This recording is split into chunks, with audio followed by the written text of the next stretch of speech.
चलो फिर स्टार्ट करते हैं, बहुत टाइम हो गया।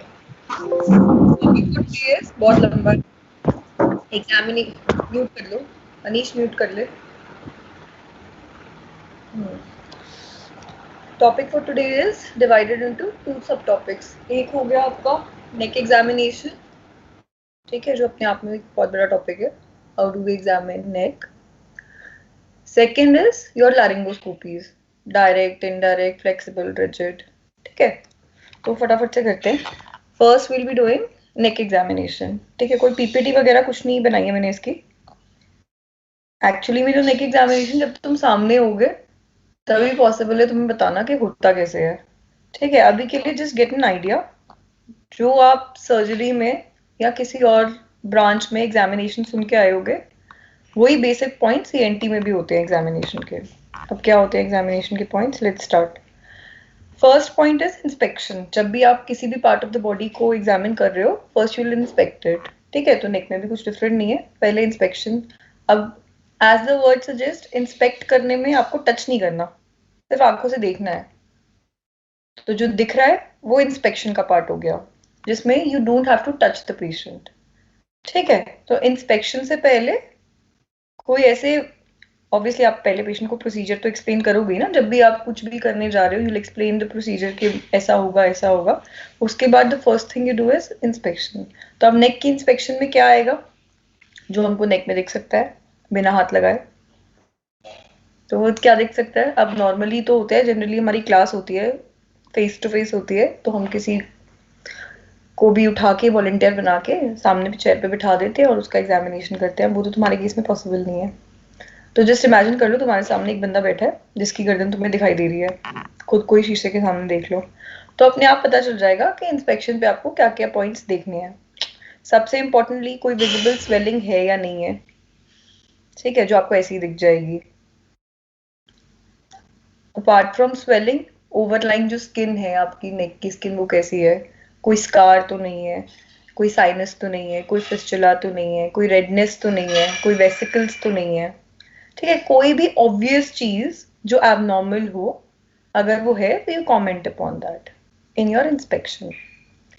अब इंस्पेक्शन में ये चीजें तो आपने देख ली, हाँ नेक पे कुछ एबनॉर्मैलिटी तो नहीं है।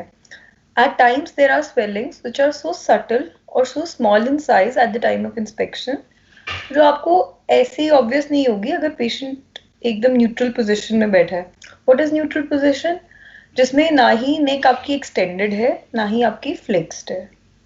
So while doing examination of the neck, what is important is you will ask the patient, पहले आप न्यूट्रल पोजीशन में देखोगे, उसके बाद आप पेशेंट को नेक को एक्सटेंड करने को बोलोगे। एक्सटेंशन ऑफ द नेक से क्या होता है, एक्सटेंड मतलब पीछे को जाएगी। एक्सटेंशन से कोई भी ऑब्वियस जो ऐसे स्वेलिंग थी जो ऑब्वियस नहीं थी, वो अब maybe you'll be able to appreciate little better. तो एक्सटेंड आप कैसे कराओगे, डिफरेंट डिफरेंट मेथड्स होते हैं। आज हम थायराइड ऐसे अलग से डिस्कस नहीं कर रहे, जिस भी क्लास में आई डोंट नो तुम्हारा थायराइड होगा या नहीं, तो उसमें आपको बताया जाएगा there are various methods of inspection in a thyroid का केस। So here we are not discussing particularly thyroid, so I will not be going into that. यहाँ हम खाली लैरिंक्स की बात, ओवरऑल नेक की बात कर रहे हैं। तो बेस्ट वे कि आप पेशेंट को एक्सटेंड करा सको इज कि उसको बोलो अपने दोनों हाथ अपने ऑक्सीपुट पे पीछे बैक ऑफ द हेड पे रखे और उसको प्रेशर दे। अब खुद करके देखोगे तो समझ में आएगा कि इससे आपकी जो नेक की मसल्स हैं वो थोड़ा ऑब्वियसली यूज में आएंगी ना। आई don't know if you guys can imagine और नॉट, कि दोनों हाथ को सर के पीछे रख दिया और उसको दबाने की कोशिश किया, हैंडेड पोजीशन। तो इसमें you will examine the neck for any obvious swellings और एनीथिंग एल्स, ठीक है। तो इंस्पेक्शन पे आपने ये सब कर लिया। और क्या इंस्पेक्शन पे हो सकता है, कोई डायलेटेड वेन्स आपको दिख सकते हैं, ठीक है, कोई इंगॉर्जमेंट दिख सकती है। और क्या दिख सकता है, अगर हम थायराइड की बात करें, अगर थायराइड का केस होता है, तो apart from all these things which we have discussed, there is one more thing which we ask the patient to do. एक पेम्बर्टन साइन नाम की चीज होती है, जब थायराइड पढ़ोगे ना, जो पढ़ाएगा वो बताएगा, उसमें इंस्पेक्शन ऑफ द थायराइड में you have to check for that Pemberton sign.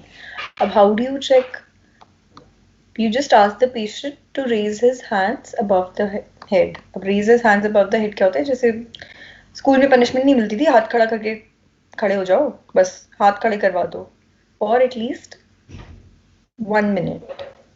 उससे क्या होगा, अगर engorgement of the veins of neck होने लग जाएंगी तो that is positive Pemberton sign. अब उसका मतलब क्या होता है, थायराइड की क्लास में पढ़ाएंगे, ठीक है। तो इंस्पेक्शन में आपको यही सब देखना है। और क्या हो सकता है नेक में, ऑब्वियसली कोई लिम्फ नोड स्वेलिंग हो सकती है, तो any swelling is swelling and has to be described as a swelling only. अगर थायराइड की या मिडलाइन कोई स्वेलिंग होगी तो इंस्पेक्शन में और हम क्या बोलेंगे, we ask the patient to swallow. Swallow करने से क्या होगा, या तो वो मूव करेगी या तो वो मूव नहीं करेगी। मूवमेंट होगी तो हमारी दो डिफरेंशियल्स बन जाएंगे कि स्वेलिंग या तो थायराइड की है या थायरोग्लॉसल सिस्ट की है। Next thing we ask them to do is protrusion of tongue, कि जीभ बाहर निकालो। उसमें अगर there is movement of the swelling then we say it is thyroglossal cyst का स्वेलिंग, जो जिसमें movement with deglutition and movement with tongue protrusion दोनों आता है, ठीक है। अभी let's concentrate more on larynx वाला पार्ट, सिंस आज का टॉपिक हमारा वो है। तो लैरिंग्स में भी आपने ये सब देख लिया, कोई scar, sinus, swelling, fistula, dilated veins, abnormality of the skin, ऐसा कुछ तो नहीं है, one thing. Another thing is जो आपको सेंटर में ये ट्रिकिया का थोड़ा सा बल्ज दिखता है ना, लैरिंग्स का बल्ज दिखता है, कोई इसमें शिफ्ट है या नहीं है। नॉर्मली आपको कुछ नहीं दिखेगा, बहुत नॉर्मल होता है। अगर कोई एबनॉर्मैलिटी होगी, किसी की ट्रेकिया से शिफ्ट हुई होगी, किसी का लैरिंग्स शिफ्टेड होगा, तो वो बहुत ऑब्वियस हो जाता है। तो कोई लैरिंजल शिफ्ट अगर नेक में दिख रहा है कि हाँ ऐसा टेढ़ा सा होके जा रहा है, not like your mid line जो नॉर्मल होता है, तो you will comment upon that. This is all what we do in inspection, ठीक है। आफ्टर इंस्पेक्शन क्या होता है, पैल्पेशन, ठीक है। तो पैल्पेशन में क्या होगा, पैल्पेशन में सबसे पहले पेशेंट को हाथ लगाने से पहले आपको दो काम करने हैं। क्या करोगे दो काम, एक कंसेंट लोगे, ऑब्वियसली किसी को ऐसे हाथ नहीं लगा सकते ना। दूसरा अपने हैंड्स ऑब्वियसली अगर विंटर्स है तो वार्म करोगे, ठीक है। After warming sanitise, after sanitising consent, after consent palpation. अब पैल्पेशन में क्या क्या चीजें होंगी, the first line you tell in palpation is I will confirm the findings of the inspection. तो आपने जो जो इंस्पेक्शन पे देखा वो पैल्पेशन पे पैल्पेट करके कंफर्म कर दिया कि हाँ ये सब ठीक है। अब वो क्या होता है, हाँ भाई कोई स्वेलिंग है तो हाँ है, और फिर आप उसको डिस्क्राइब करोगे कैसी है, या फिर और कोई ट्रेकियल शिफ्ट है तो हाँ है। तो what ever you have commented upon in inspection you have to confirm all that in palpation। तो पहले तो palpation का काम होता है इंस्पेक्शन को कंफर्म करना। अब मान लो लैरिंग्स के केस में आपको लेट्स से आपको कहीं एक स्वेलिंग दिखी which is not mid line, कोई आपको लिम्फ नोड या राइट या left side of the neck पे दिखा, तो आप कैसे एक्सप्लेन करोगे उसे पैल्पेशन पे। Obviously you palpate it for 7 to 8 points जो हर स्वेलिंग की को डिफाइन करने में आप यूज करते हो, चाहे एब्डोमिनल स्वेलिंग हो, चाहे चेस्ट की हो, चाहे नेक की हो, फेस की हो, ठीक है। कुछ स्पेसिफिक पॉइंट्स ही हैं। एस दास नाम की एक बुक होती है जो पढ़नी होती है सर्जरी में, उसमें बहुत अच्छे से दिया हुआ है। जब सर्जरी की क्लासेस हो रही होंगी या होंगी आई डोंट नो, तो उसमें आपको पढ़ाएंगे। अब क्या क्या होगा, size of the swelling, when I say size I mean you have to define that in centimetres, ठीक है। की बात नहीं होगी, इतनी छोटी स्वेलिंग तुम्हें अप्रिशिएट नहीं होगी। तो सेंटीमीटर्स में साइज, अब क्योंकि जनरली राउंड सा होता है तो आप 2 डायमेंशंस बताओगे, राउंड टू ओवल ऐसी ही होती है जो भी स्वेलिंग होती है ना, तो आप बताओगे 5 into 3 सेंटीमीटर, या जो भी वट एवर द डायमेंशंस में बी। Size of the swelling, next is site of the swelling, कि कहाँ पर है। नेक तो बहुत बड़ी है ना, हमने राइट साइड भी बोला तो राइट साइड भी from this angle of the mandible to the clavicle, इतनी बड़ी जगह है। You have to define this exact site of the swelling. अब आप साइट कैसे एक्सप्लेन करते हो, site is always explained in relation to a fixed bony landmark. ये हमेशा के लिए याद रख लो, कभी भी किसी भी चीज की साइट बॉडी में अगर बतानी है कि ये चीज ना यहाँ पे है, तो आपको in relation to a bony landmark बतानी होती है, क्योंकि बोनी लैंडमार्क्स जनरली फिक्स्ड होते हैं। ठीक है, अब जब रियल लिरिक्स में आओगे तो इसका मतलब समझ में आएगा। अभी थ्योरेटिकल पार्ट है, उतना सुन लो।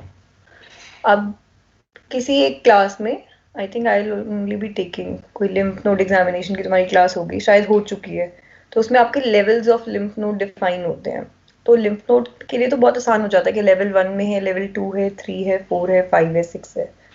ठीक है, अगर लिम्फ नोड स्वेलिंग आपको लग रही है तो आप लेवल के रिस्पेक्ट में बता सकते हो। अगर लिम्फ नोड स्वेलिंग नहीं है, कहीं और है स्वेलिंग, आपकी फेस पे है, मैंडिबल पे है, या कहीं और है, तो आपको बोनी लैंडमार्क के रिस्पेक्ट में बतानी होती है। ठीक है, तो हमने क्या क्या बताया? Size of the swelling, site of the swelling, shape of the swelling.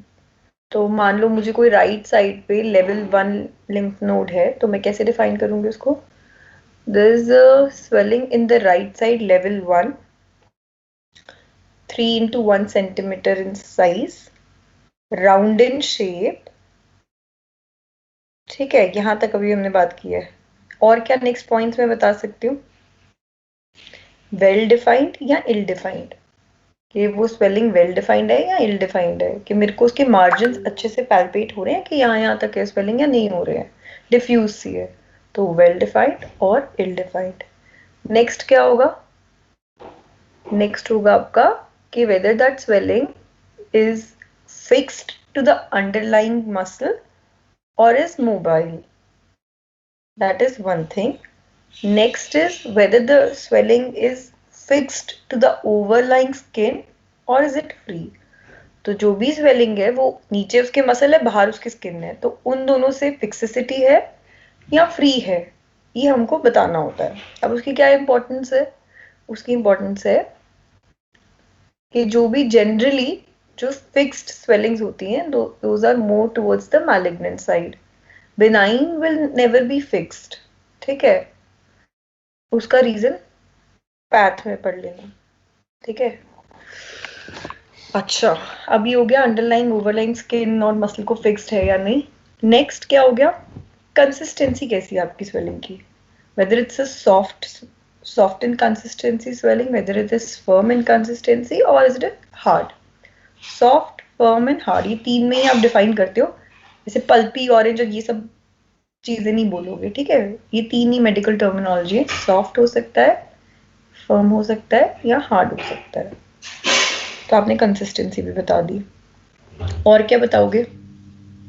Tender और नॉन टेंडर। ऑब्वियसली पैल्पेट कर रहे हो ना, अपने आप पता चल जाएगा दर्द हो रही है या नहीं हो रही है, पूछने की जरूरत नहीं होती है। तो स्वेलिंग इज टेंडर और नॉन टेंडर। तो ये आपके सारे स्वेलिंग के पॉइंट्स हो गए। अभी हम किसकी बात करें? पैल्पेशन की।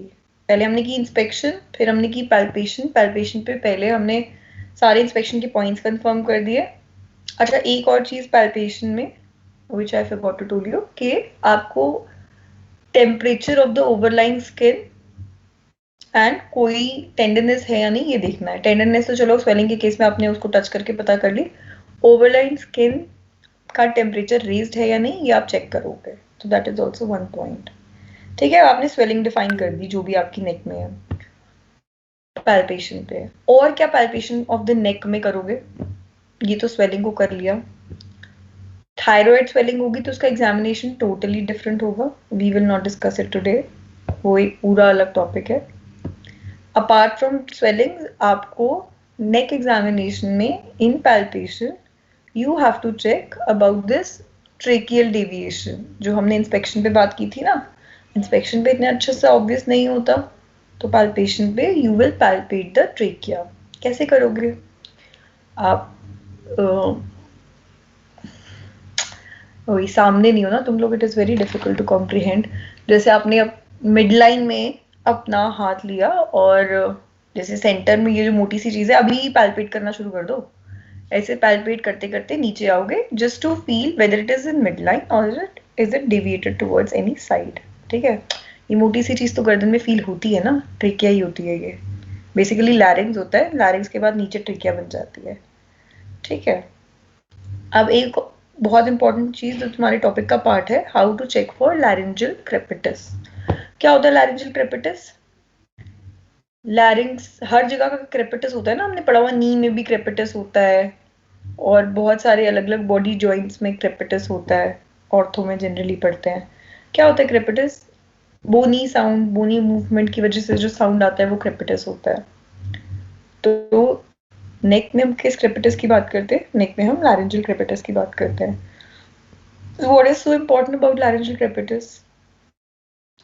Examination of the neck में while you are doing palpation, one of the most important points is assessing for laryngeal crepitus. कैसे करते हैं और क्या रिजल्ट और इंटरप्रिटेशन है?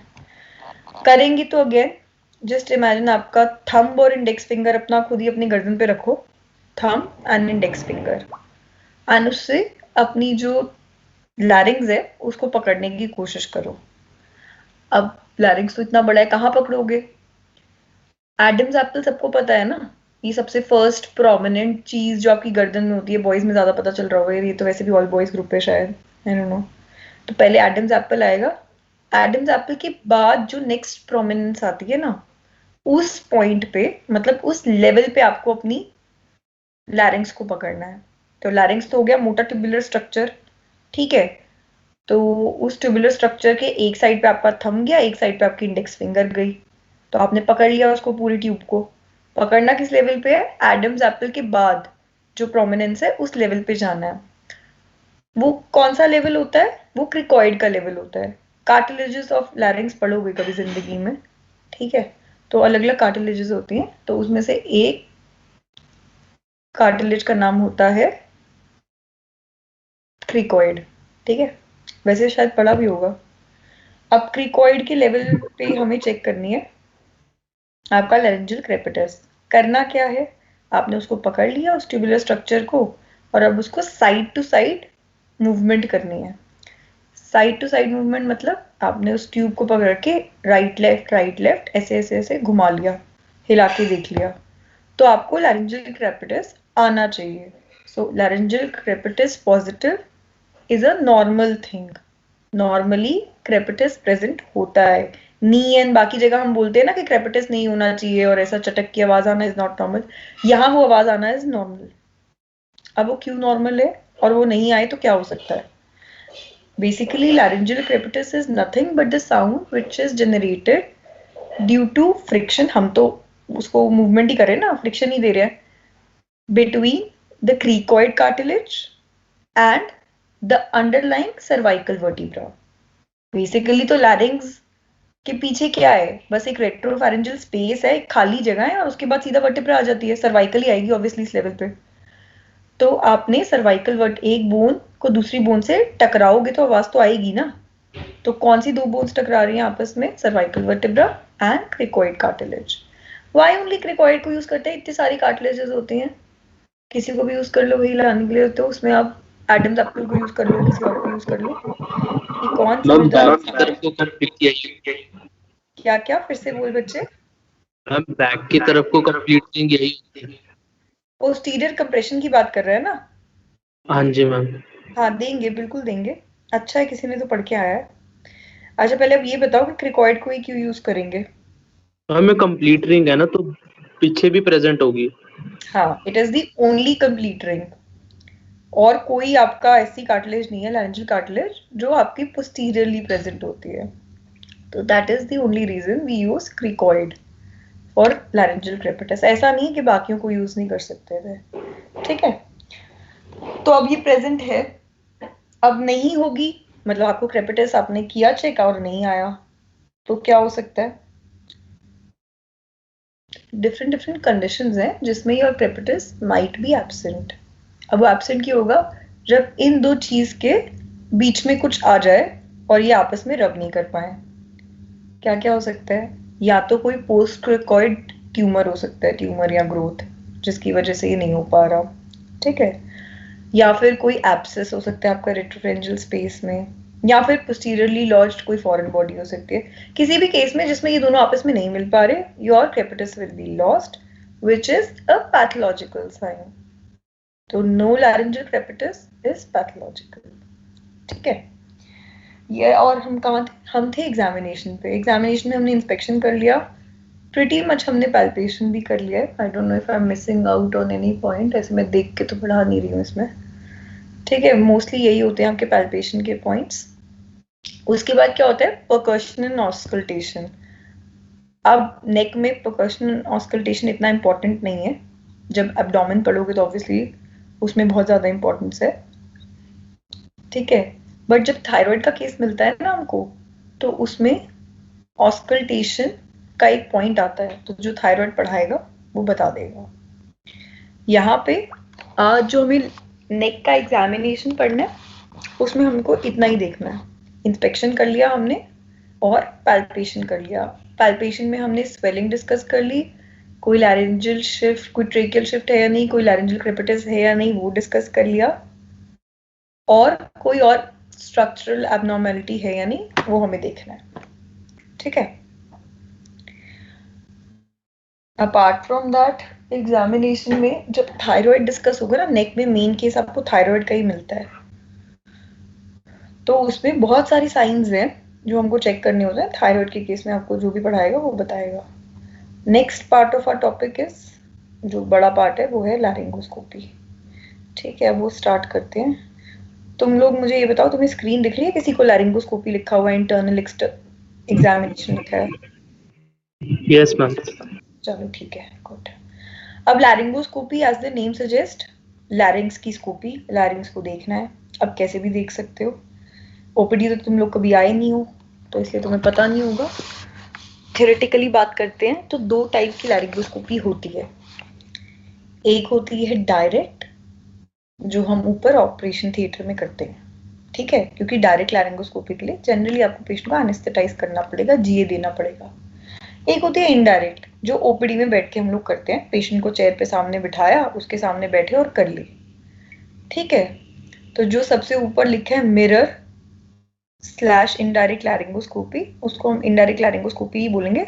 मिरर इसलिए लिखा हुआ है क्योंकि उसमें मिरर यूज होता है. एक दूसरी होती है डायरेक्ट, जो हम बाद में डिस्कस करते हैं. पहले हम इनडायरेक्ट, जो most commonly used in OPD procedures होती है, वो कर रहे हैं.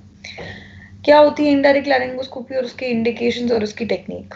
ठीक है, वो डिस्कस करना है. दो तरह के इंडिकेशंस ही होंगे जब भी आप लैरिंगोस्कोपी की बात करोगे ना, या कोई भी ऐसा प्रोसीजर होता है. एक होंगे हमेशा डायग्नोस्टिक यूजेस, कि डायग्नोस्टिक इंडिकेशन, कि आपको कुछ डायग्नोज करना है उस चीज से. और दूसरा होगा थेरेप्यूटिक इंडिकेशंस, कि आपने उसकी हेल्प से कुछ प्रोसीजर भी करा है, नॉट जस्ट डायग्नोसिस, एक इंटरवेंशन भी करी है. तो दो तरह के इंडिकेशंस हो गए आपके डायग्नोस्टिक इंडिकेशंस, कि आपने बस देखा. और दूसरी चीज हो गई थेरेप्यूटिक इंडिकेशंस, जिसमें आपने एक्चुअली में कोई प्रोसीजर किया. ये बहुत लंबी सी लिस्ट है और पढ़ोगे तो बहुत इजी है, ऐसा कुछ मेमोराइज करने वाला नहीं है. आपको कब जरूरत पड़ेगी लैरिंगोस्कोपी करने की? When a patient comes to you with इनमें से कुछ भी. अब कोई होर्सनेस ऑफ वॉइस आएगा तो उसका लैरिंग्स देखना पड़ेगा ना अपने को, कि क्या दिक्कत हो रही है. अब होर्सनेस या चेंज इन वॉइस, या कोई क्रॉनिक कफ है भाई, ठीक ही नहीं हो रहा, तो देखना पड़ेगा कोई लैरिंजियल कॉज तो नहीं है उसके कफ का.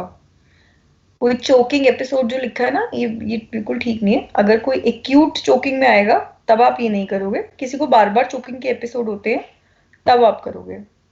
कोई भी patient coming to you with odynophagia या dysphagia, chronic throat pain, globus sensation. अब ग्लोबस सेंसेशन क्या होता है?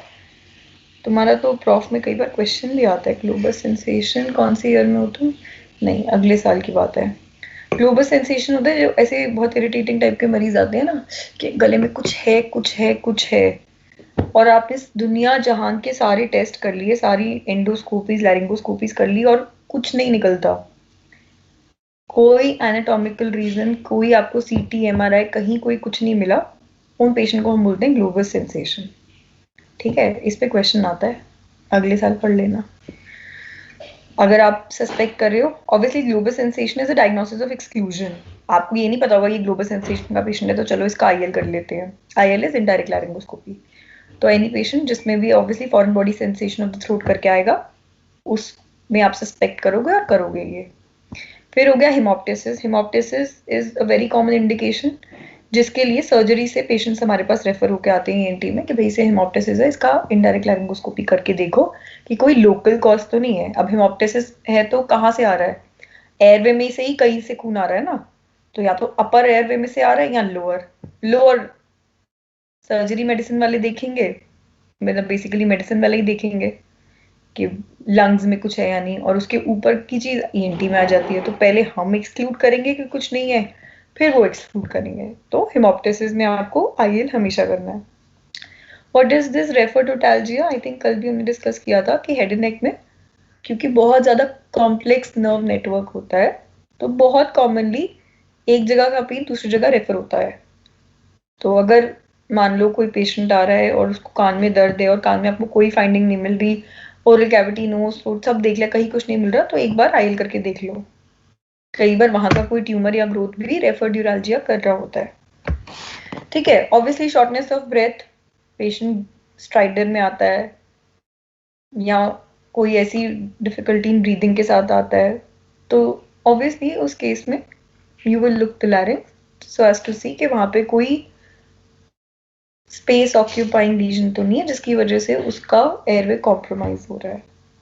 ठीक है, कोई फॉरेन बॉडी है, कोई कार्सिनोमा है, ये सारी बातें आ गई। ठीक है, ये सब हो गए आपके डायग्नोस्टिक इंडिकेशंस कि आपने डायग्नोस करना है भाई क्या दिक्कत है, इसलिए आप उसकी लैरिंगोस्कोपी कर रहे हो। अब आते हैं हम थेरेप्यूटिक इंडिकेशन। थेरेप्यूटिक इंडिकेशन का मतलब क्या है कि भाई आपने देख लिया, आपको पता है दिक्कत है, अब आपको उसको कुछ ठीक करना है। ठीक है, तो इसमें सबसे पहले तो जो हमने मास की बात करी थी, उस मास की हम बायोप्सी ले सकते हैं। ठीक है, कोई भी छोटी सी ग्रोथ वगैरह है, कोई फॉरेन बॉडी है तो उसको निकाल सकते हैं। और क्या हो सकता है, कोई सबसे लास्ट पॉइंट देखो, ये जो गैस्ट्रिक ट्यूब लिखा है ना, वो हम डाल सकते हैं। गैस्ट्रिक ट्यूब क्या होती है? गैस्ट्रिक ट्यूब मतलब एक जिसको आप क्या बोलते हो, राइल्स ट्यूब बोलते हो ना, नेजोफेरेंजियल ट्यूब। अभी इंटर्नशिप हो गई, नहीं हुई? इंटर्नशिप जब होगी तो डालोगे पेशेंट्स में। कई पेशेंट्स में आप ब्लाइंडली राइल्स ट्यूब नहीं डाल सकते, जो फीडिंग ट्यूब होती है, तो उसमें आपको लैरिंगोस्कोपिक असिस्टेंस चाहिए होती है। ठीक है, जो इंट्यूबेशन वाला पॉइंट है वो गलत है, वो हम बताते हैं क्यों गलत है। गलत इन द सेंस वो इनडायरेक्ट लैरिंगोस्कोपी के लिए गलत है, ये डायरेक्ट लैरिंगोस्कोपी का पॉइंट है। ठीक है, ये जो हम डिस्कस कर रहे हैं ना, लैरिंगोस्कोपी डायग्नोस्टिक वर्सेस थेरेप्यूटिक, ये दोनों की बातें हो रही हैं। ये सिर्फ इनडायरेक्ट जो ओपीडी में बैठ के करते हैं उसकी बात नहीं हो रही है।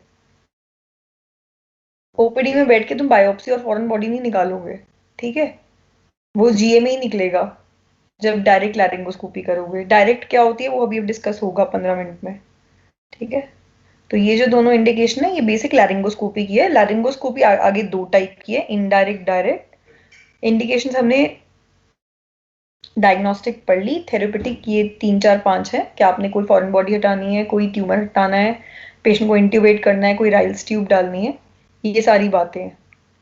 ठीक है, अब इनडायरेक्ट लैरिंगोस्कोपी की बात करते हैं। इनडायरेक्ट लैरिंगोस्कोपी क्या होती है? आपने पेशेंट को अपने सामने चेयर पे बिठा लिया, उसके सामने आप बैठ गए, पीछे एक बुल्स आई लैंप है, बेसिकली पेशेंट के पीछे होता है जहाँ पेशेंट बैठा है ना, लाइट आने के लिए, और कोई ऐसा कोई अलग काम नहीं है उसका। तुम्हें ये दिख रहा है, पेशेंट बैठा है और सामने सर्जन जो भी है वो बैठा है, डॉक्टर, और कर रहा है। ये जो है लैरिंगोस्कोपी मिरर है, लैरिंजल मिरर है। ओपीडी में आओगे तो दिखाएंगे। एग्जाम में ये सारी चीजें रखते हैं और पूछते हैं क्या क्या क्या है। एक और मिरर होता है जो हम साथ में रख देते हैं, एकदम सेम दिखता है। तो जब इंस्ट्रूमेंट्स की क्लास होगी ना तो पूछ लेना दोनों मिरर में क्या डिफरेंस है और कैसे डिफरेंशिएट करते हैं। ठीक है, इनडायरेक्ट लैरिंगोस्कोपी पे आते हैं। प्रोसीजर हमने इंडिकेशंस पढ़ लिए, अब करना कैसे है। पेशेंट को बिठाया, उसको कोई भी लोकल एनेस्थीसिया दिया। लोकल एनेस्थीसिया कैसे देते हैं? ऑब्वियसली आप गागल्स करने को उसको लोकल एनेस्थीसिया दोगे या स्प्रे कर दोगे। स्प्रे कहाँ करोगे? उसको बोलोगे मुंह खोल, आ बोल, और पोस्टीरियर फैरेंजियल वॉल जो होती है बैक ऑफ द थ्रोट, उस पर अपना स्प्रे मार दोगे। नहीं तो उसको वो लिक्विड दे दोगे लिग्नोकेन वाला कि हाँ भाई इसके गरारे कर ले। ठीक है, उससे क्या होगा? एनेस्थेटाइज हो जाएगा उसका posterior pharyngeal wall and a part of base of the tongue. ठीक है, अब ये क्यों इंपॉर्टेंट है?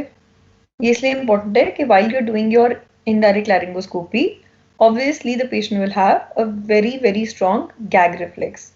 और patient gag करता रहेगा और तुम पे खांसता रहेगा तो तुम्हें कुछ नहीं दिखने वाला, ठीक है? तो anesthetizing in a case of indirect laryngoscopy is the most important point. अगर आपने वो ही नहीं किया तो आगे आप कुछ नहीं कर सकते, ठीक है? After giving this anesthesia and of course explaining the patient कि हाँ मैं वही तेरे साथ ऐसा ऐसा कुछ करने वाला हूँ, you will ask the patient to open his mouth. जो ये मिरर है, laryngeal mirror, ये आप लोगे अपने हाथ में, इसको आप थोड़ा सा हीट करोगे. हीट कैसे करोगे? वहाँ पे ही आपका जो मैंने बोला ना, पेशेंट के पीछे एक बुल्स आई लैम्प नाम की चीज होती है, ओपीडीज में पड़ी होती है, आके देख लेना, जिससे हमें लाइट आ रही होती है, उस बल्ब में प्लेस कर दोगे, उस बल्ब के पास इस मिरर को प्लेस करोगे ताकि ये गर्म हो जाए. उसके बाद जलता हुआ मिरर पेशेंट के मुंह में डाल के उसे जलाओगे नहीं. इस मिरर को अपने बैक ऑफ द हैंड पे टच करोगे so as to check that it is not very hot to be placed inside the patient's mouth. Mirror गरम किया, बैक ऑफ द हैंड पे चेक किया, पेशेंट का मुंह खुलवाया. मुंह खुलवाने से आपको बोलना क्या है पेशेंट को? Open your mouth as wide as possible and protrude out your tongue. तो पेशेंट ने मुंह खोल लिया, जीभ बाहर निकाल ली. With your left hand you will क्या करोगे ना, लेफ्ट हैंड से, राइट हैंड में मिरर है जो लैरिंजियल मिरर है, लेफ्ट हैंड से you will hold the tongue and retract the upper lip. अब ये थियोरेटिकली बताना ऑलमोस्ट इम्पॉसिबल है, जब आओगे तो दिखा देंगे कैसे करना है. बेसिकली लेफ्ट हैंड से उसकी जीभ पकड़ लो और उसका मुंह खोल दो, और राइट से लैरिंजियल मिरर से उसका एग्जामिनेशन करोगे. कैसे एग्जामिनेशन करोगे? मिरर को आप पूरा मुंह के अंदर लेके जाओगे. इफ यू कैन सी यहाँ पे there is a bend. Basically ये मिरर ऐसे स्ट्रेट नहीं लगा हुआ, एक किसी डिग्री पे ऐसे बेंड लगा हुआ है. क्यों? ताकि आपका अंदर का एग्जामिनेशन हो जाए. सामने ही तो लैरिंग्स नहीं पड़ा ना, नीचे पड़ा है ना. तो इस मिरर में एक इमेज बन के आएगी और आपने इस मिरर के अंदर जो छोटे से मिरर में जो इमेज बन रही है ना, वही देखनी है. ऐसे देखने में लगता है ना बहुत एब्सर्ड है, और है भी, बहुत मुश्किल होती है देखने में इतने छोटे से मिरर में पूरा लैरिंग्स. But that is what indirect laryngoscopy is all about. तो आपने पीछे बैक में लेके गए, क्या क्या प्रिकॉशंस लेने हैं? Your mirror should not touch the base of tongue, it should not touch uvula, it should not touch posterior pharyngeal wall. ये तीन बातों का, तीन एरियाज का ध्यान रखना है. क्यों? क्योंकि यहीं से आपका गैग रिफ्लेक्स आएगा. तो उसको टच ना करते हुए आपको देखना शुरू करना है. अब हमने ये हीटिंग वाला कार्यक्रम क्यों किया था? वो हमने इसलिए किया था क्योंकि आप ओरल कैविटी में मिरर लेके जाओगे तो फॉगिंग होगी. तो this heating will act as a defogging agent. ठीक है? और भी तरीके होते हैं डीफॉग करने के. One of them being Savlon जो आता है ना, उससे हल्का सा आप मिरर को टच कर सकते हो, डिप कर सकते हो सैवलॉन में और फिर देख सकते हो. That also acts the defogging agent. ठीक है? पर हम सरकारी, हमारे पास तो सामान होता नहीं है, तो हम ऐसे ही करते हैं. अब क्या करोगे? मिरर अंदर चला गया, एग्जामिन करोगे. ठीक है? ये, हाँ, ये पिक्चर अच्छी आ गई. ये जो फीमेल है, ये आपका वो हो गया. एक मिनट जस्ट.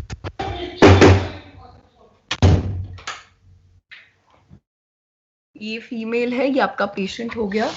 ठीक है? ये बॉय है, बॉय नहीं मतलब जो भी मेडिकल स्टूडेंट या डॉक्टर है, जिसने हेड पे एक बैंड बांधा हुआ है. ठीक है? ये बैंड को क्या मिलते हैं? हेड मिरर बोलते हैं. और पीछे कहीं एक बल्ब है जो शायद तुम्हें दिख नहीं रहा है, जिसके थ्रू ये लाइट आ रही है. अब इसके हैंड्स की पोजीशन देखोगे तो ये, this is exactly what I wanted to explain to you, कि आपने थंब और मिडिल फिंगर से उसकी टंग पकड़ ली, इंडेक्स फिंगर से अपर लिप रिट्रैक्ट कर लिया. This is exactly what you have to do. And right hand से आपने मिरर अंदर, लैरिंजियल मिरर अंदर ले गए और अपनी विजुअलाइजेशन स्टार्ट करी. ठीक है? तो टेक्निक में explain the procedure, sitting position, open the mouth, topical anaesthesia दिया, placement of laryngeal mirror after defogging, and अपनी इमेज जो भी आपको बन रही है वो आप देखोगे. अब इमेज कैसे बनती है? ऐसे बनती है.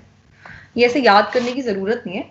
It is just to tell you कि इनडायरेक्ट लैरिंगोस्कोपी को इनडायरेक्ट इसलिए बोलते हैं क्योंकि जो लैरिंग्स की मिरर इमेज होगी ना, वो आपको दिखाई देगी। आप बेसिकली तो एक शीशा ही लगा रहे हो ना लैरिंग्स के ऊपर, तो शीशे में तो उल्टा ही दिखता है, राइट लेफ्ट लेफ्ट राइट, ठीक है, तो इसलिए उसको इनडायरेक्ट बोल देते हैं। जो डायरेक्ट लैरिंगोस्कोपी है उसमें आप डायरेक्टली विजुअलाइज कर रहे हो, ऐसा कोई शीशा नहीं होता, विल बी डिस्कसिंग इट अभी 5 मिनट में ना। तो उसमें जो डायरेक्ट इमेज है जो जैसा है वैसा दिखता है, ठीक है। इसमें मिरर है तो ऑब्वियसली मिरर इमेज दिखेगी, उल्टा दिखेगा, इसलिए इसको इनडायरेक्ट बोलते हैं। तो ये हो गया आपका प्रोसीजर, ये आपने देखना शुरू किया। अब आप मिरर, ये नीचे वाला पार्ट मत देखो तुम, ये ना ये मिरर वाला पार्ट देखो। यहाँ एंटीरियर दिखेगा, यहाँ पोस्टीरियर दिखेगा, यहाँ राइट दिखेगा, यहाँ लेफ्ट दिखेगा। और दिखेगा क्या, उस बारे में बात करते हैं। The structures which you have to see while doing an indirect laryngoscopy.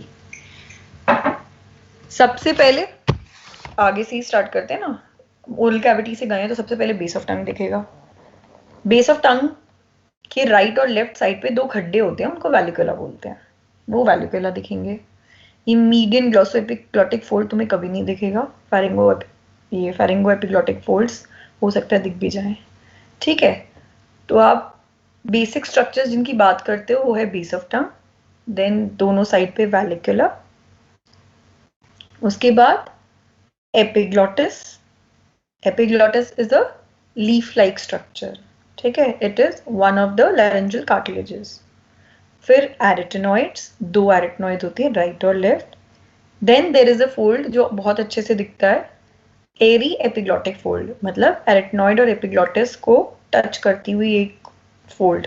Fold मतलब एक लाइन होगी, एक मेम्ब्रेन सी होगी जो इन दोनों को ज्वाइन कर रही है, ठीक है। देन फॉल्स वोकल कॉर्ड, उसके नीचे ट्रू वोकल कॉर्ड्स और उन दोनों के बीच की जगह वेंट्रिकल्स। जहां दोनों ट्रू वोकल कॉर्ड्स एंटीरियरली मिल रही हैं वो एंटीरियर कमिश्चर, ठीक है। Posterior wall of the larynx, upper two thread और ट्रेकियल रिंग्स, पायरिफॉर्म फोसा, ये बात की बातें हैं। अब एक्चुअली में तुम्हें इसमें से दिखेगा क्या क्या और नहीं दिखेगा क्या क्या। देयर आर यूजी लेवल पे आई थिंक 4 एरियाज बोलते हैं, होते 5-6 एरियाज हैं जिनको हिडन एरियाज ऑफ लैरिंग्स बोलते हैं। हिडन क्यों, क्योंकि आपको इनडायरेक्ट लैरिंगोस्कोपी पे वो नहीं दिखते हैं, ठीक है। और क्यों नहीं दिखते हैं, क्योंकि सब कुछ तो नहीं देख सकते ना छोटे से गंदे से मिरर से, तो उसके लिए आपको डायरेक्ट लैरिंगोस्कोपी करनी पड़ती है। ढींगरा में आई थिंक 4 पॉइंट्स गिवन है, आई डोंट नो नई में अगर 5 के होंगे देख लेना, जो आपके हिडन एरियाज होते हैं। अब क्या क्या होते हैं हिडन एरियाज, इन्हीं में से होते हैं जो आपको इनडायरेक्ट पे नहीं दिखते हैं। अब ये जो एपिग्लॉटिस वाला पॉइंट लिखा है ना, इसमें लिखा है बोथ सरफेसेस, नहीं, बोथ सरफेस नहीं दिखता इनडायरेक्ट में, ठीक है। तो जो बोथ सरफेस क्या होता है, अब एपिग्लॉटिस है तो एक उसकी साइड होगी जो ऊपर आपको टंग की तरफ वाली होगी, और एक होगी जो अंदर लैरिंग्स की तरफ वाली होगी, नीचे वाली। तो आपको लैरिंग्स की तरफ वाला सरफेस नहीं दिखेगा जब आप इनडायरेक्ट लैरिंगोस्कोपी करोगे। तो laryngeal surface of epiglottis is a hidden area. Ventricle क्या होता है, फॉल्स और ट्रू वोकल कॉर्ड्स के बीच की जगह को बोलते हैं। अभी जो आपकी इमेज बन रही है ये 2D में बन रही है, 3D में नहीं बन रही। तो जो भी 3D की चीज होगी, अब वेंट्रिकल तो एक स्पेस हो गया ना, वो आप इसमें नहीं असेस कर पाते क्योंकि इसमें आप सिर्फ एक इमेज देख रहे हो, एक फोटो देख रहे हो। फोटो 2D होती है, 3D नहीं है, तो इसमें आपको वो स्पेस नहीं पता चलती, ठीक है। और क्या नहीं पता चलता, हमने कितनी जगह डिस्कस कर ली, 1 और 2। देन आपको जो पोस्ट क्रिकॉइड रीजन होता है वो आप इसमें नहीं देख सकते हो। अब वो क्या होता है, क्या वो सब आपका फर्दर क्लासेस नेक्स्ट ईयर भी कोई पढ़ाई होगी ना उसमें बताएंगे, ठीक है। पायरिफॉर्म फोसा आपको दिखता है आईएल पे, तो बहुत सारे बच्चे पायरिफॉर्म फोसा बोल देते हैं, तो पायरिफॉर्म फोसा कभी मत बोलना, वो दिखता है जो बहुत अच्छे से देख पाए। अपर 2 और 3 ट्रेकियल रिंग्स दिखती हैं, ठीक है। Posterior wall of the larynx दिखता है, हमें देखना नहीं आता अलग बात है, बट हिडन एरियाज ऑफ लैरिंग्स में आप इनका नाम नहीं लोगे। अब देखोगे तो क्या देखोगे, बेसिकली सारी जगह सिमेट्री है या नहीं है, मोशन है या नहीं है। मोशन किस चीज का देखोगे, वोकल कॉर्ड्स का ही देखोगे। तो कैसे वोकल कॉर्ड्स का मोशन देखोगे, पेशेंट को बोलोगे बोले आ, और पेशेंट को बोलोगी ई। ये आ ई लिखा है ना, ऐसे ही एब्सर्डली नहीं लिखा, दोनों का कारण होता है। जब आप आ बोलते हो तो एक स्पेसिफिक वोकल कॉर्ड का मोशन होता है, और जब ई बोलते हो तो एक स्पेसिफिक मोशन होता है। ई बोलने से क्या होता है, खुद बोल के देख लो, वोकल कॉर्ड्स अप्रोक्सीमेट कर जाती हैं। अप्रोक्सीमेट करेंगी तो आपको adduction function of the vocal chords assess करने को मिलता है कि हाँ भाई एडक्ट कर पा रही हैं या नहीं कर पा रही हैं। आ बोलने पे एबडक्शन दिखती है। बहुत अच्छे से एबडक्शन देखनी है तो क्या बोलोगे पेशेंट को? फुल एबडक्शन अगर देखनी है तो बोलोगे इंस्पायर कर, सांस अंदर ले। अंदर लेगा obviously the cords have to abduct, abduct माने दूर जाना। तो ये आ, ई and inspiration are the 3 things जो हम पेशेंट को करवाते हैं while doing an indirect laryngoscopy. जब आपने सारे स्ट्रक्चर्स देख लिए और लास्ट में आपको वोकल कॉर्ड की मूवमेंट असेस करनी है तो आप ये आ, ई एंड इंस्पिरेशन वाली चीज उससे बोलोगे और वो ये सब करेगा एंड यू विल असेस कि whether the vocal cords are mobile और नॉट, एबडक्शन पे अच्छे से एबडक्ट कर पा रही है या नहीं, एडक्शन पे एडक्ट कर पा रही है या नहीं, तो ये आप चेक कर लोगे। और क्या चेक करोगे? जो यहाँ पे ऊपर लिखा है ना, details of symmetry, motion, architecture, inflammation. कोई भी एबनॉर्मल चीज दिखेगी तो नोट करोगे ना। एबनॉर्मल तो तब होता है जब आपको पता है वो नॉर्मल क्या है। तो पहले नॉर्मल आईएल्स देखोगे कि हाँ नॉर्मल म्यूकोजा कैसी दिखती है, normally true cord, false vocal cord, ये सब दिखते कैसे हैं, कुछ एबनॉर्मेलिटी तो नहीं है of right vis a vis left side, obviously आप कंपेयर करोगे। उसके बाद लास्ट में आप मोबिलिटी चेक करोगे। ये जो ग्लॉटिक चिंक लिखा है, चिंक क्या होता है? चिंक इज बेसिकली दो ट्रू वोकल कॉर्ड्स के बीच में जो जगह होती है ना, gap, that is called chink. Chink क्यों जरूरी है? चिंक इज वेरी इंपॉर्टेंट क्योंकि चिंक से ही आप असेस कर पाते हो कि भाई सांस आ रही है या नहीं आ रही है ना। तो chink has to be adequate. अब वो कब इनएडिक्वेट होगा? जब दो वोकल कॉर्ड्स के बीच का गैप कम हो जाएगा। कब हो सकता है? किसी पैरालिसिस की सिचुएशन में हो सकता है, कोई ग्रोथ है तब हो सकता है, कोई फॉरेन बॉडी वहां पड़ी है तब हो सकता है। ठीक है, अब हम फटाफट चलते हैं, हमारे पास 5-10 मिनट ही रह गए हैं। आपने इनडायरेक्ट कर ली, अब हम डायरेक्ट की बात करेंगे। ठीक है, रुक जाओ, डायरेक्ट आने दो।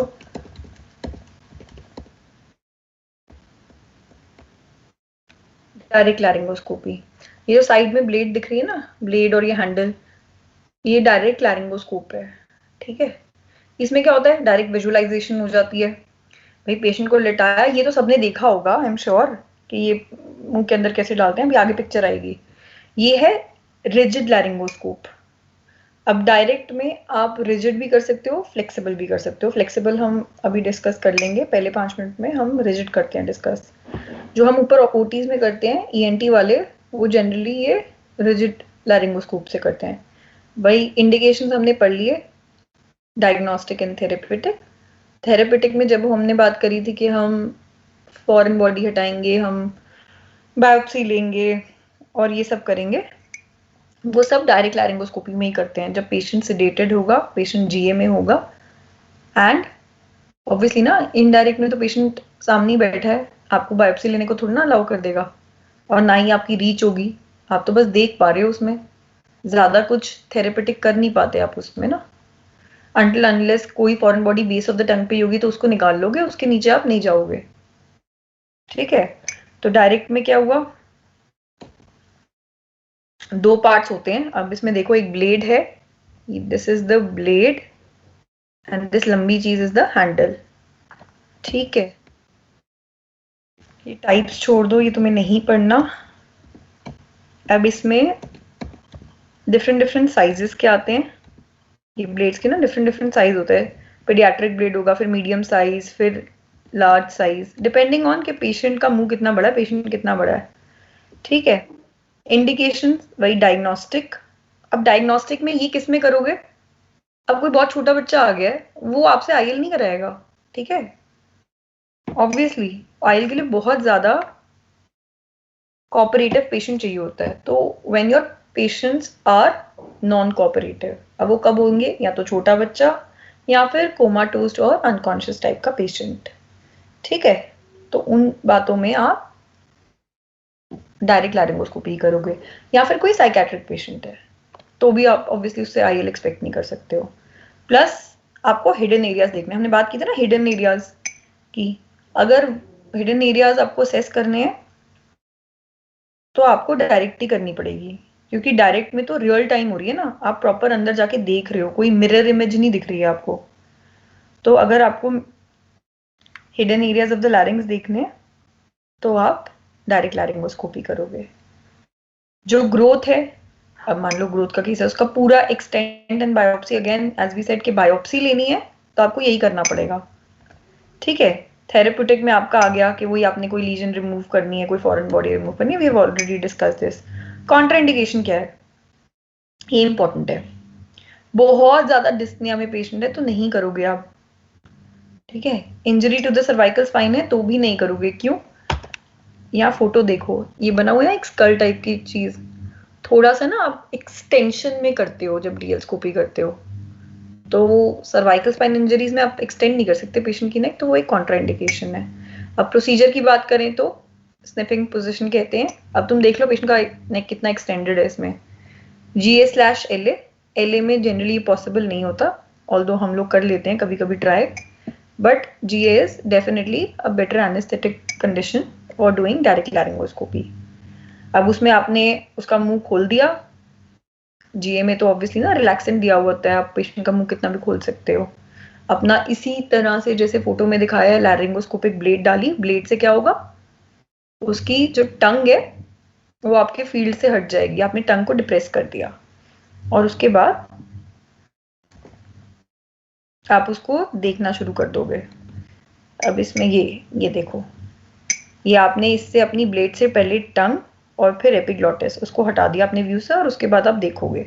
देखते कैसे हो, आंखों से ही देखना है, कोई अलग से मशीन नहीं आती है। ठीक है, पूरा प्रॉपर लैरिंगोस्कोप में साइड में जो जगह होती है ना, ओपीडी आओगे तो करके दिखाएंगे, तो उसमें से खुद देखना है और बस वही सब चीजें ये असेस करनी है। जैसे यहाँ पे इस बंदे को डायरेक्ट लैरिंगोस्कोपी चल रही है और बस यहाँ पे असेस कर लो। ठीक है, अब हम बात करेंगे फ्लेक्सिबल की। अब ये तो रिजिड है ना, बहुत हार्ड होता है। अब कुछ पेशेंट्स हैं या कुछ कंडीशंस हैं जहां पे आप फ्लेक्सिबल स्कोप यूज करते हो।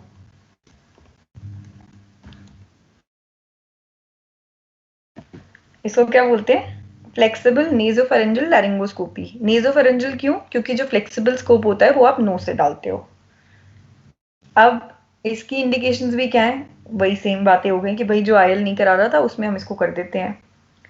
Young children, difficult cases for IL, neurological problems वाले लोग, मतलब न्यूरोलॉजिकल प्रॉब्लम्स अगर है, या फिर किसी की अब टंगी बहुत बड़ी है तो उसमें आप आईएल नहीं कर पाओगे ना, टंगी आपका पूरा रास्ता स्कर कर देगी, तो उसमें आप फ्लेक्सिबल नेजो फेरिंगो लैरिंगोस्कोपी करोगे। ठीक है, करते कैसे हो, यहाँ पे एक फोटो बनी है एक आंटी की, ये आपका फ्लेक्सिबल स्कोप हो गया। इंडिकेशन सब सेम रहती हैं सारी बातों में।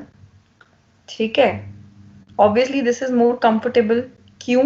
गैग नहीं आएगा उतना ज्यादा, आता है क्योंकि ये स्कोप नोज से होते होते उसके बाद जाएगा तो पोस्टीरियर फेरेंजियल वॉल में ही ना, बट उतना नहीं आता। ठीक है, दूसरा सबसे बड़ा फायदा, साइड में देखो एक टीवी लगा हुआ है। एक था ना कि आपको मिरर पे वो छोटी सी इमेज, बार बार फॉगिंग हो रही है, पेशेंट खांस रहा है और दिख नहीं रही इमेज, जब स्कर हो रही है पेशेंट हिल रहा है, यहाँ टीवी में इमेज आ रही है, तो इसलिए बहुत ही बेटर क्वालिटी ऑफ विजुअलाइजेशन इसमें होती है। ये हो गई सेकेंड बात। थर्ड एडवांटेज क्या हुआ इसका, व्हाटएवर इट इज, आप आईएल तो ये होता है ना आपने देखा और भूल गए, इसमें you can record the image. अब रिकॉर्डिंग से दो फायदे हो गए, एक आपने फ्यूचर में उसके कंपैरिजन के लिए रख सकते हो, दूसरा अगर आपको डाउट है तो बाद में आप किसी सीनियर से डिस्कस कर सकते हो कि भाई ऐसा ऐसा दिख रहा था तो ये क्या हो सकता है। ठीक है, तो बेसिकली आपने फ्लेक्सिबल में नोज से डाला और नोज से होते हुए वही वाला पूरा पाथवे है कि पोस्टीरियर फेरेंजियल वॉल पे गया और बाकी नीचे जाके आपने सब कुछ देख लिया कि लैरिंग्स में क्या क्या दिख रहा है। ठीक है, अब इसमें बेसिकली इसके बस पार्ट समझ लो, देन वील रैप अप। ये आगे जो ट्यूब सी दिख रही है उसका जो एंड है वो आप डिफ्लेक्ट कर सकते हो, यहाँ ऊपर ही ना बटन होता है जहां से हमने पकड़ा होता है, जिससे हम आगे पीछे उसकी जो टिप है उसको मूवमेंट कर सकते हैं। इसमें दो पोर्ट्स होते हैं, इंसफलेशन एंड सक्शनिंग। आप सक्शन कर सकते हो सिक्रीशन, और इंसफलेशन में आप अंदर डाल सकते हो, एयर डाल सकते हो। ठीक है, फ्लेक्सिबल हमारे यहाँ भी कमी है, एनेस्थीसिया वाले वैसे यूज़ करते हैं। एडवांटेजेस हम डिस्कस कर चुके हैं। डिसएडवांटेज के एयरवे मेंटेन नहीं होता और कोई सर्जिकल प्रोसीजर नहीं होता, बायोप्सी भी हमारे वाले स्कोप्स में नहीं होती है। ठीक है, बस दैट्स इट, यही था आपकी आज की क्लास। ज़्यादा डिटेलिंग तुम्हें इनडायरेक्ट लैरिंगोस्कोपी के बारे में पता होनी चाहिए, क्योंकि तुम्हारे लेवल पे वही पूछेंगे। ठीक है, नेक्स्ट क्लास कर लेते हैं 11 to 12।